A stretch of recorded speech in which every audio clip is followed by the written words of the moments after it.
So passionate about it because I know that if you can have a school that's set up to be able to meet the needs of the students, the kids will soar. For the last 7 years, myself, I've been a principal and I've had excellent academic achievement. Also, within the last couple of months, my school was given the status of a reward school. And that is very big because all of my kids come from inner city and they all qualify for free and reduced lunch. But also with that, we have some of the highest academic achievement within our county and within the state of Michigan.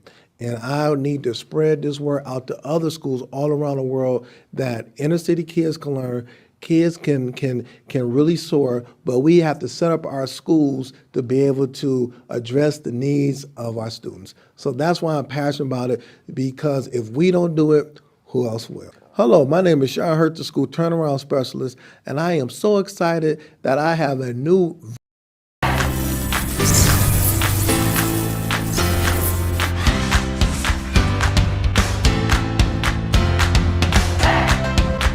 if you can really take the map and drive the instructor inside the classroom and link it to the M step, then everything will move. You see it? Ladies, third grade teachers, could you tell me, how do you think this professional development was for you today? Easy. It was productive. It was exciting. We will never leave Mr. Hurt's advising. Because the schools that I've worked with, the teachers I've worked with, their scores just go through the roof, because what I do is I talk about practical stuff that's practical. Because I'm a former teacher and also I'm a principal, so I'm gonna be telling you guys things that I know will work in your classroom.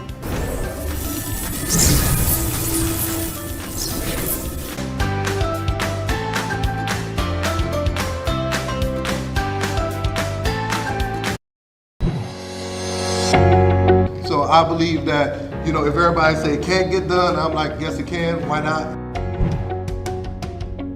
I said, if these kids can't read, then I'm not gonna propose all this, mom, dad, I'm gonna look you in your face and say this kid can't read.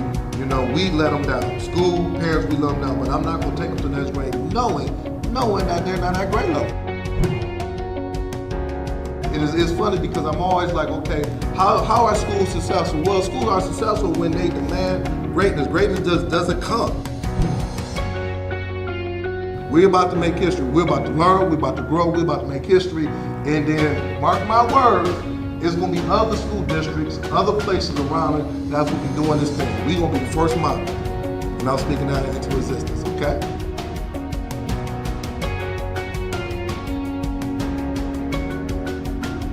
For booking, please visit shurtschoolturnaroundspecialist.com. Good morning, everyone. Good morning. This is Sean Hurt, your school turnaround specialist, with my Saturday morning podcast. And I am excited today. I am doing my annual mid-year NWEA MAP podcast, where I'm just going to go over NWEA strategies and get schools moving and teachers and districts moving in the right direction. So go ahead, and this is what I need. I need you to hit that share button and bring in a friend and let me know where you're coming from. Hit that share button, let me know where you're coming from, and just give me a few seconds as I get all of my Facebook, LinkedIn friends in. We're going to get started in 2 more minutes. So come on in, hit that share button. I need to know where you're coming from. Come on in and hit that share button. Let me know where you're coming from. All right, I'm excited. So come on in. Yes, and you still got time. You still got time to bring in a friend. You still have time. I got to get all of my people in, and I got a lot of first-time subscribers, but I need you to put that chair. Let me know so I could say hi to you, so I can say good morning to you, And I got so many people coming in. Hold on for 1 second as I go over here. Yeah. All right, I want to make sure I get everybody to come in. I got all these computers going. I want to make sure I'm good with everybody. So good morning, Dr. Stacy. Good morning, Miss Taylor. Good morning, Miss Nicole from Florida. Good morning, Miss Smith from Georgia in the house. Good morning, Miss Nancy from Indiana. Good morning, Miss Heather Peterson from Illinois. Miss Rhonda from Colorado, Bobby Moore from Las Vegas. Woo, you are 2 hours. I know it's early, it's 8 o'clock. So, thank you very much for coming in. Good morning, Ms. Robin. Good morning, Ms. King. Good morning, Ms. Hall. Come on in, hit that share button. Good morning, Ms.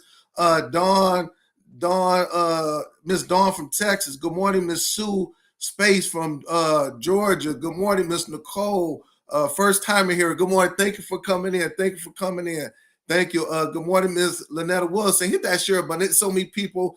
Good morning. Good morning. Good morning. Good morning, Miss Hicks. Good morning, Principal Kafali, my mentor. Good morning, Ms. Adams. Good morning, Mr. Muhammad Adams. Oh, from Saudi Arabia. Good morning to you. So I'm going to stop right there because I want to make sure I use my time wisely. Once again, my name is Sean Hurt, and I'm the school turnaround principal, and we call ourselves the Fantastic Four. We do a podcast every Saturday. Myself at 10 o'clock. We have Create and Educate at 10:30. Principal Kafali at 11. And on Sundays, we have Josh Tarver and Dean Packer. And today I'm so excited because not only am I doing my podcast, but all of us will be joining Principal Kafali's podcast at 11. So it's going to be exciting. So let me go ahead and jump in because I need all of my time. And for all of my first timers, I've been doing this podcast for 2 years. I love it. We just give information on educational strategies on how to increase academic achievement in your school and in your district. So I'm just going to go over a couple of housekeeping notes really quick. So I got a lot of first timers. So let me just say thank you for tuning in and a happy holidays to everybody. Happy holidays to everybody. Okay. And let me just tell you my why in education. The reason why I'm doing this podcast is because I want schools to transform all around the world. That's my why. That's why I've been doing it. That's why I put posts up every morning. Every Saturday and Sunday, just so much stuff. So that's why I am here. Second thing is that I'm excited. Guess what? I will be doing training in Trinidad. Yes, a principal from Trinidad reached out to me the other day and said, "Hey, I want you to do a virtual training with my staff." So I'm excited. First time I'm doing things in Trinidad. I'm a little old boy from Detroit, Michigan, and I'm going to be doing a virtual training with the principal on one day and with the staff on the next day. And I'm so excited. So thank you very much for having me to come into your school in Trinidad. First time I've been to Trinidad. I've been to a lot of the places in the United States, but this is the first time I'm doing training outside of the United States. So I'm excited for that. Also in January, I will be in South Carolina, and also I will be in Arizona in January doing professional development with schools, with 2 schools. So I'm excited for that. And 2 other things before we jump into the NWA is that make sure you subscribe to my YouTube page. Make sure you subscribe to my YouTube page. And also this whole week, I've been putting up information regarding just educational things. One thing went crazy a couple of days ago. It got 16,000 impressions on LinkedIn. It was strategies to positively impact teaching and learning. I put that up and it just went crazy. So thank you very much for that. And the last thing is that if you have not picked up my book, How to Transform Your Inner City School and Raise Student Achievement, make sure you pick it up ASAP. You can get it from my website. Pick it up. So that's it right there. So now you say, "Hurt, all right, let's get into it." So I'm about to take 25 minutes and talk about NWEA and how you can move your academic needle. I've been doing this for 4 years. I always do it during the holiday break because this is the most important time. So you ask the question, well, Mr. Hurt, why should I listen to you? Why should I listen to you? This is why you should listen to me. Because as a principal for 14 years, I had some of the highest NWEA scores in my district, in the state of Michigan, and also nationwide. Me, yes. And I taught at an elementary and middle school. So that was my span. And also with that, for the last 4 years, I've been training schools all around the world on how to increase their NWA scores, but not only that, how it links to your state assessment. So I'm going to talk about that all day today. I'm not going to get through all of my notes because I do PDs on this. People bring me in, and I usually do 7 to 8 hours. So I only got 30 minutes, so I'm going to get to the meat of it. The other thing, a disclaimer, is that I am not an NWA trainer. I'm not an NWA trainer. Along with that, I know it like the back of my hand. So I'm disclaimer, I'm not an NWA trainer, but by me having some of the highest scores in the nation, me doing it for many, many years with my 500 kids from inner city, K through 8th grade, me training other high schools, middle schools, and elementary principals, that's why I feel that I am an expert in this, okay? So let's go ahead and jump in it. You still got time. I need you to hit that share button, bring in a friend, and get your notes out. All right, you're going to get your notes out. I'm going to go PowerPoint style. So let me stop right there. We're going to go PowerPoint style. And let me get everything. Give me a thumbs up if you can hear me, or let me know if you can hear me good and see me, because I don't want any problems with technology. Let me know if you can hear me and see me good. I don't want no problems with technology. All right. Good. So everybody says good. We're good. All right. Good. All right. Let's go PowerPoint. Stay with me, everybody. Stay with me. Stay with me. Stay with me. Stay with me. Do not leave me. Do not leave me. All right. Let's make sure I got everybody situated. All right. Now I'm gonna wait about 10 seconds because usually it goes slow. So I want to make sure everybody's comfortable. And you still got time. You still got time. I'm excited. We're going to be moving some schools on today. We're moving some schools. Schools will be transformed by what we're about to do. All right. Okay, we're all good. I think that we're all good. Yep. All right. So the first thing that you do is this. When you get back to school, I want everybody to print out the 2020 NWEA map norms chart. This is very important. Every 5 years, NWA will do their norms chart. So it's a 2015, 2020, and then they will have a 2025 coming up very soon. But you do not want to have the wrong one, okay? So make sure you have that out ready to go, okay? The 2020 norms chart, all right? First thing, all right. So heard, okay, good. I got that. Now the next thing is that after a lot of the schools, they have already taken the winter test. You've already taken your winter test before the Christmas break, or you're going to be taking it after you come back from the break. Okay. So you said, Hurt, is so much information.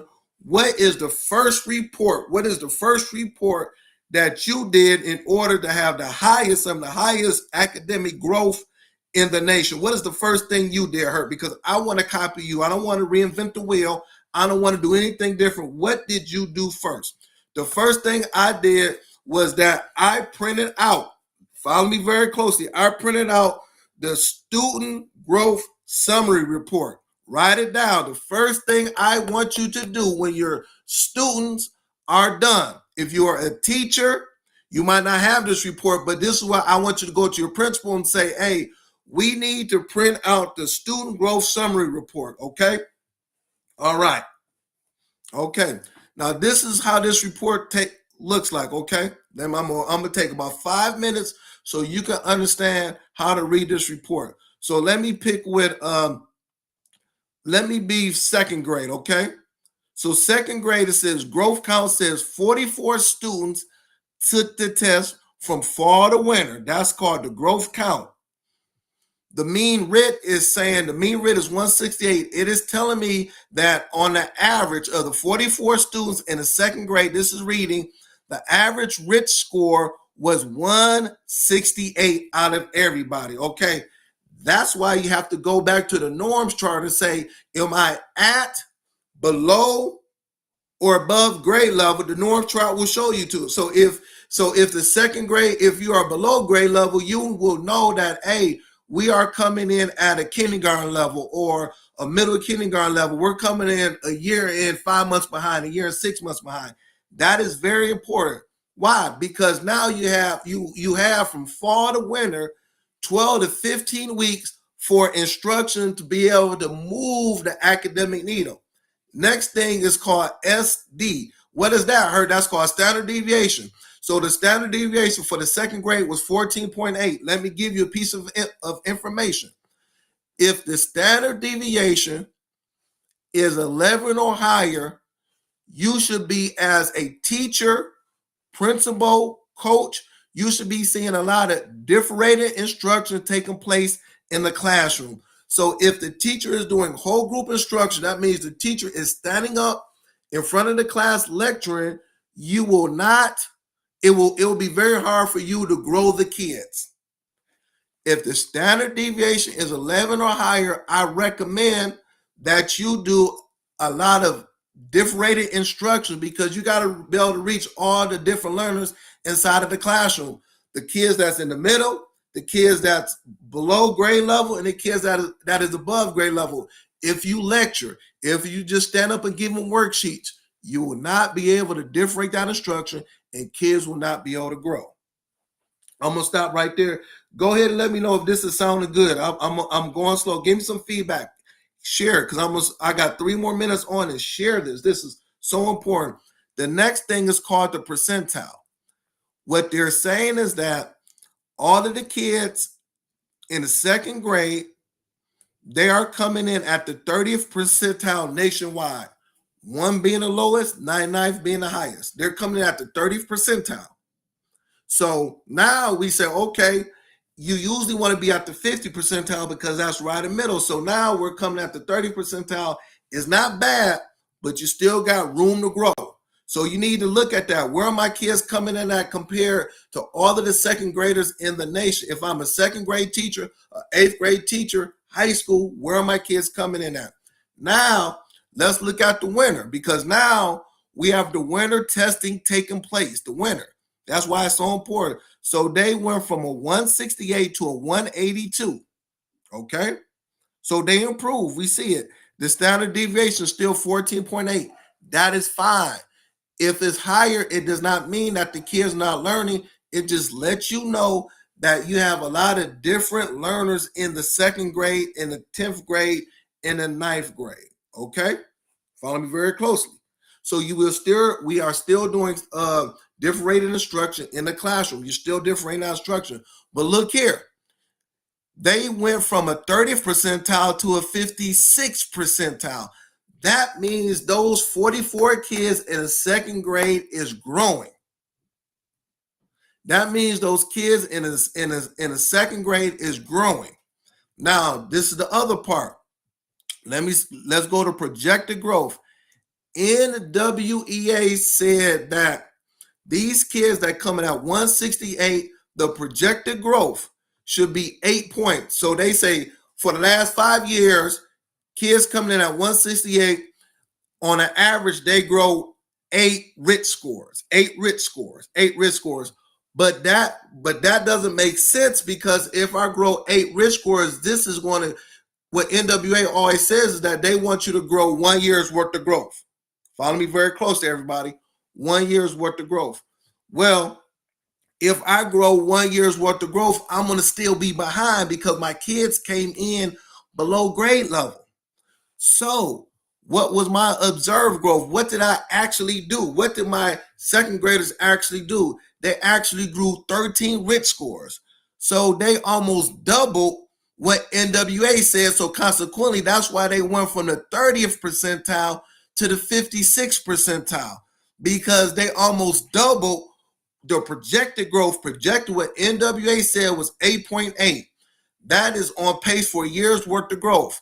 They did 13 rich scores. That's why they jumped up. So from September to January, the instruction that we're doing, the differentiated instruction, the after school program, our PLC meetings, our data meetings, all of these things that we're doing to increase student achievement, I know that is working based on the growth. So as the principal, as the teacher, what I'm going to tell the second graders, teachers, is keep doing what you're doing. Oh man, I'm talking good now. Hopefully, yeah, someone said this is impactful. This is why schools are moving. This right here. If you don't do nothing else, just watch what I'm telling you how to read this, and you can be able to now be able to sit with your 80 teachers, 90 teachers, and put a plan of action from January to the end of school year. Now, moving on to school growth conditional percentile. Look, school growth conditional percentile. I'm going to stay right here. Give me 2 minutes on this right here. This is saying out of all of the kids that came in at 168, this particular class had 99% growth. So that means there was no second grade in the nation that came in at 168 that had the highest growth as this second grade class. We're not talking about proficiency. We're talking about growth. We're talking about growing the kids. Before we could get to proficiency, we go to growth. So they're at the 99th percentile nationwide. Man, that's excellent. That is excellent. So usually your school conditional growth percentile, you want to be at 60 or higher. 60 or higher. Write it down, everybody. Say 60 or higher. People comment. They say, "Hey, this is some good stuff. This is some good stuff." Hit that share button. We got to share. 60 or higher for school conditional growth percentile. Okay.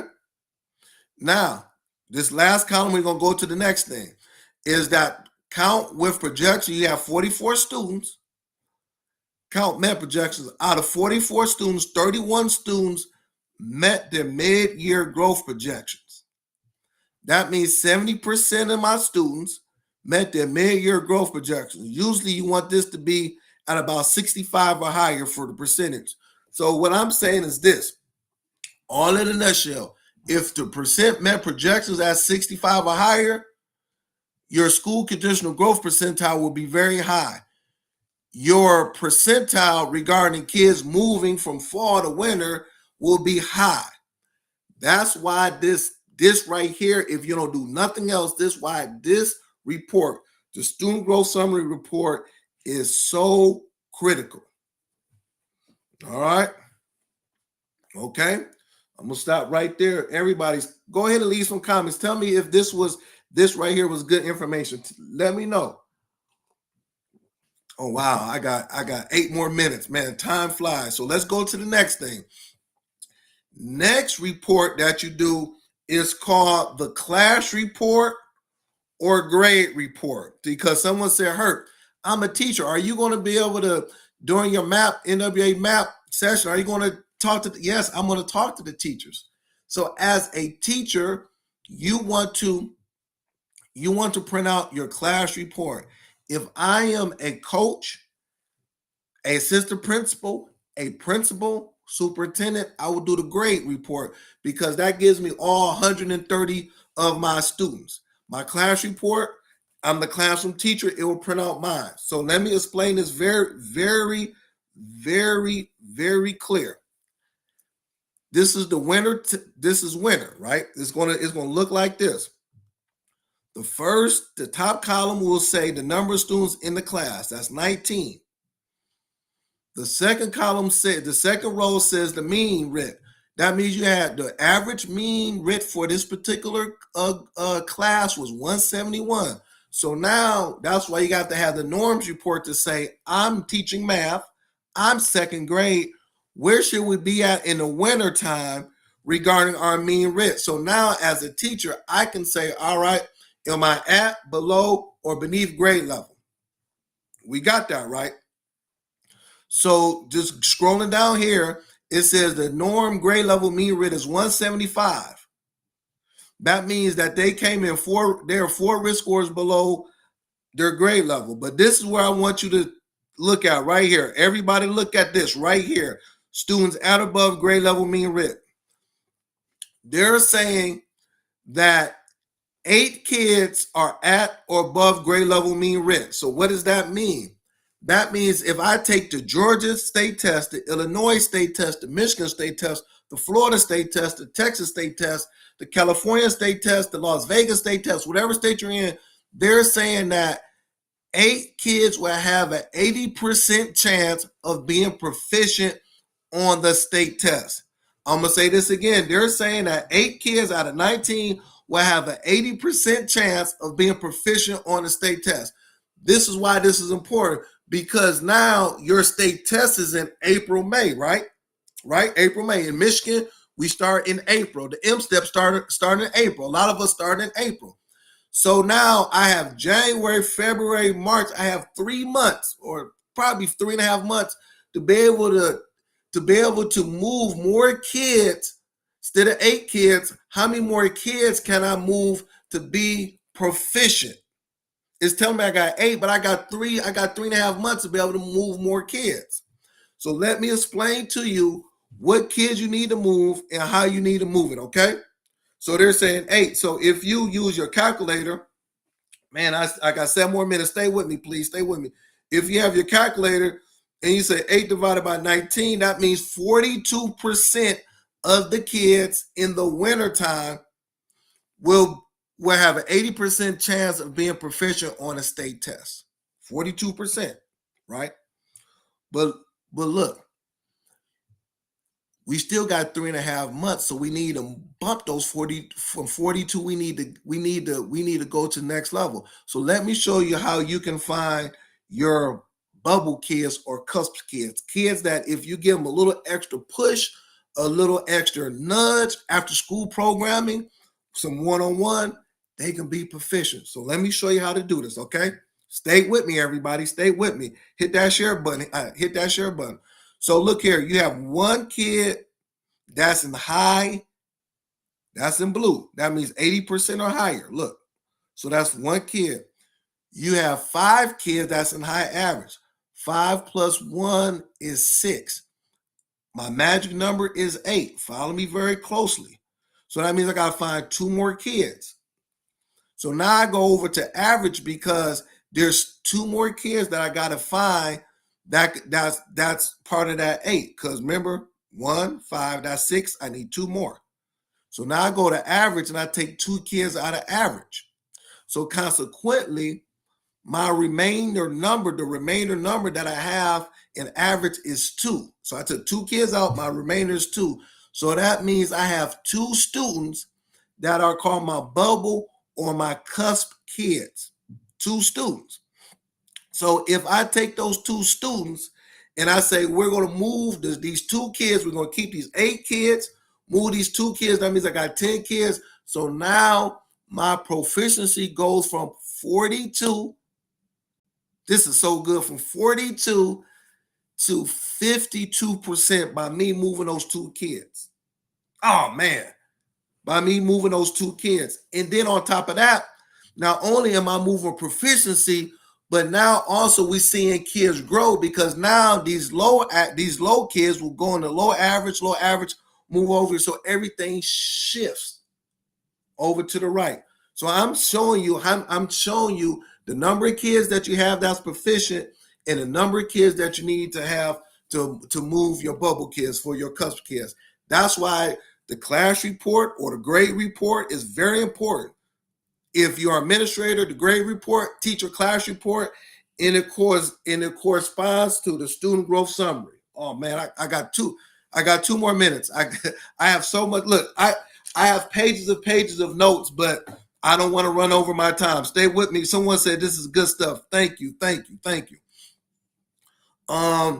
This on page 2 of the class report or grade report, this is called the overall domains. The overall domains. You got 4 domains right here, right?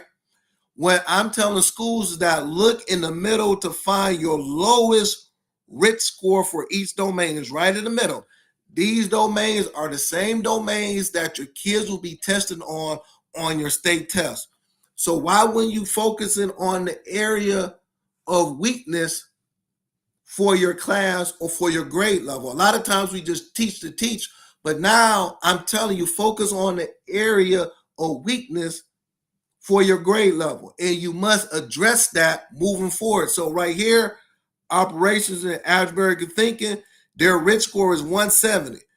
Measurements and data was 173. These other two was 171. Geometry, numbers, and operations. So now if I'm the principal of the school, if I'm looking at it, I'm saying, hey, we need to look at operations and algebraic thinking for the second grade because we need to drill down because this is our area of focus for the second grade for this classroom right here.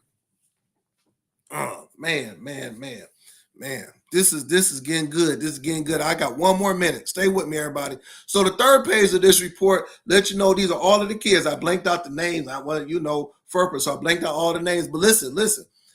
This tells me test date. The rich score is in the middle, but look, the percentile right here. So now I know the kids that are my high achieving kids, bubble kids, and everything else like that, how long they took the test.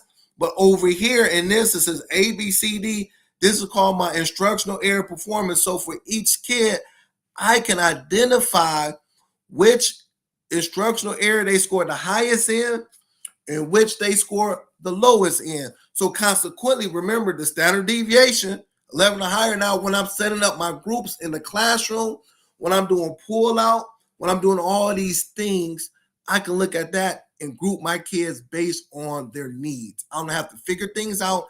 I can be very strategic and just do that right there. So I'm going to stop. Hold on, give me 1 second. Okay, let me get out of here. Okay. All right. Woo. That was a lot. If I still have about 18 PowerPoints to go, but I want to be respectful. Let me look at something right there. The chat. I want to be respectful because I'm on from 10 to 10:30. So what we're going to do is that if you would like for me to come in and work with your school, I got so much information. Like it says, 8 hours. Inbox me, say, Hurt, I want you to come in and work with my school. This is the work I do.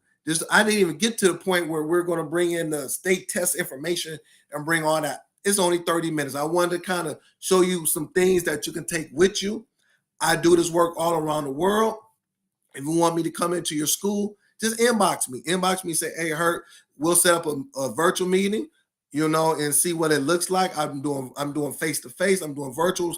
Like I said, these schools are reaching out and we're moving the academic needle. The other thing is that if you have not purchased my book, you have to purchase this book. This book, a lot of the information I share, it is on this book. You can purchase it from, you can purchase it from my website. The website is running down here. Make sure you purchase my book from the website. And also, if you are a first-time viewer, I have information on my YouTube page. Make sure you subscribe to my YouTube page, get that information. So thank you very much. I appreciate everybody. Happy holidays. Hopefully this was very beneficial. Give me some feedback. Please give me some feedback. Let me know. I know I didn't cover everything because it was so much. I'm going to do part 2 next week. I want to do a part 2 next week. So thank you. Make sure you go over to Create and Educate, hit that share button, subscribe to my website. Happy holidays to everybody. Happy New Year to everybody. I'm going to do part 2 next week. Make sure you bring a friend. Thank you very much. Hopefully you enjoyed yourself.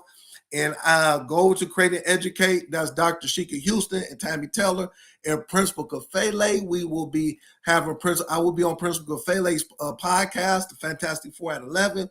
Thank you. And you guys have a blessed week.